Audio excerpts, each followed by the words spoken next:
Hello friends, ಜಸತ್ kitchen ಬ್ಲಾಗ್ಗೆ ಎಲ್ರಿಗೂ ಆತ್ಮೀಯವಾದಂತಹ ಸ್ವಾಗತ. ನನ್ನ ಚಾನೆಲ್ಗೆ ಯಾರು ಇನ್ನ ಸಬ್ಸ್ಕ್ರೈಬ್ ಮಾಡಿಲ್ಲ ನೋಡಿ, ಅವರು ಇವಾಗಲೇ ನನ್ನ ಚಾನೆಲ್ಗೆ ಸಬ್ಸ್ಕ್ರೈಬ್ ಮಾಡಿ ಹಾಗೂ ಪಕ್ಕದಲ್ಲಿರುವಂತಹ ಬೆಲ್ ಐಕನ್ ಅನ್ನು ಕೂಡ ಪ್ರೆಸ್ ಮಾಡಿ. ಇವತ್ತು ನಾವು ನೆಗಡಿ ಬಗ್ಗೆ ಮಾತನಾಡೋಣ. ನೆಗಡಿಗೆ ಕಾರಣ, ಲಕ್ಷಣ ಹಾಗೂ ಚಿಕಿತ್ಸೆ ಏನೇನು ಇದೆ ಅಂತ ತಿಳ್ಕೊಳ್ಳೋಣ. ಯಾವ ರೀತಿ ಮನೆ ಮದ್ದು ಮಾಡೋದು ಅಥವಾ ಆಯುರ್ವೇದ ಚಿಕಿತ್ಸೆ ಏನು ಅಂತ ಇದೆ ಅಂತ ನೋಡ್ಕೊಳ್ಳೋಣ. ನೆಗಡಿ ಆಯ್ತು ಅಂತ ಅಂದ್ರೆ ಹೆದರಬೇಕಾದ ಅವಶ್ಯಕತೆನೇ ಇಲ್ಲ, ಭಯ ಪಡೋದು ಬೇಕಾಗಿ ಕೂಡ ಇಲ್ಲ. ಯಾರಿಗೆಲ್ಲ ಮೂಗಿದೆಯಾ ನೋಡಿ, ಅವರಿಗೆಲ್ರಿಗೂ ಕೂಡ ನೆಗಡಿ ಆಗೇ ಆಗತ್ತೆ. ಅರ್ಥಾತ್ ಎಲ್ರಿಗೂ ಕೂಡ ನೆಗಡಿ ಆಗೇ ಆಗತ್ತೆ.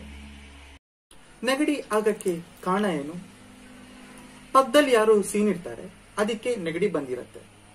ಅಲ್ಲಿಂದ ವೈರಸ್ ಬಂದಿರಬಹುದು, ಇಲ್ಲಿಂದ ಬ್ಯಾಕ್ಟೀರಿಯಾ ಬಂದಿರಬಹುದು.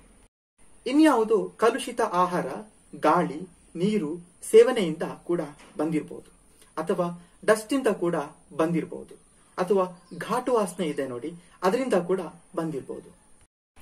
ಬಂದಾದ್ಮೇಲೆ ಅದಕ್ಕೆ ಏನಾದ್ರೂ ಮನೆ ಮದ್ದು ಇದೆಯಾ? ಎಸ್, ಖಂಡಿತ ಇದೆ. ನೀವೇನ್ ಮಾಡಿ ಅಂತ ಹೇಳಿದ್ರೆ, ನಿಮ್ಗೆ ಫಸ್ಟ್ ಅಂಡ್ ಫಾರ್ ಮೋಸ್ಟ್ ನಿಮಗೆ ನೆಗಡಿ ಆಗ್ತಾ ಇದೆ ಅಂತ ಸಿಂಪ್ಟಮ್ಸ್ ಗೊತ್ತಾದ್ರೆ, ನಿಮ್ ಅಜ್ಜ ಅಜ್ಜಿ ಏನ್ ಮಾಡ್ತಾ ಇದ್ರು ಅದನ್ನ ಒಂದ್ಸತಿ ನೀವು ನೆನೆಸ್ಕೊಳ್ಳಿ. ಎಸ್, ಅವ್ರೇನ್ ಮಾಡ್ತಾ ಇದ್ರು, ಬಿಸಿ ನೀರಿಗೆ ಕರ್ಪೂರದ ಅಥವಾ ನೀಲಗಿರಿ ಎಣ್ಣೆ ಹಾಕಿ ಒಂದು ಟವಲ್ ಹಾಕಿ ಆವಿಯನ್ನ ತಗೋತಾ ಇದ್ರು. ಇಂಗ್ಲಿಷ್ ಅಲ್ಲಿ ನಾವು ಇದಕ್ಕೆ ಸ್ಟೀಮಿಂಗ್ ಅಂತ ಹೇಳ್ತಾರೆ.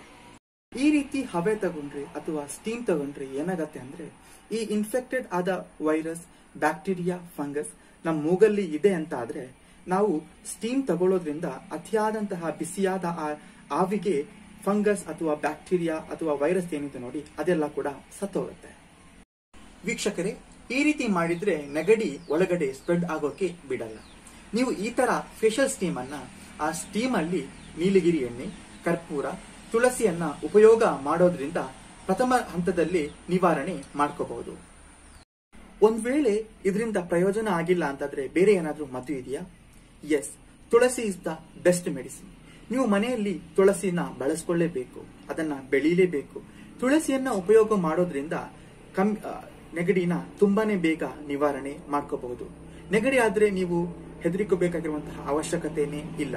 ಮೆಡಿಕಲ್ಗೆ ಹೋಗಿ ಆಂಟಿಬಯೋಟಿಕ್ಸ್ ಅದು ಎಂದು ತಗೊಳ್ಳುವಂತಹ ಅವಶ್ಯಕತೆನೇ ಇಲ್ಲ.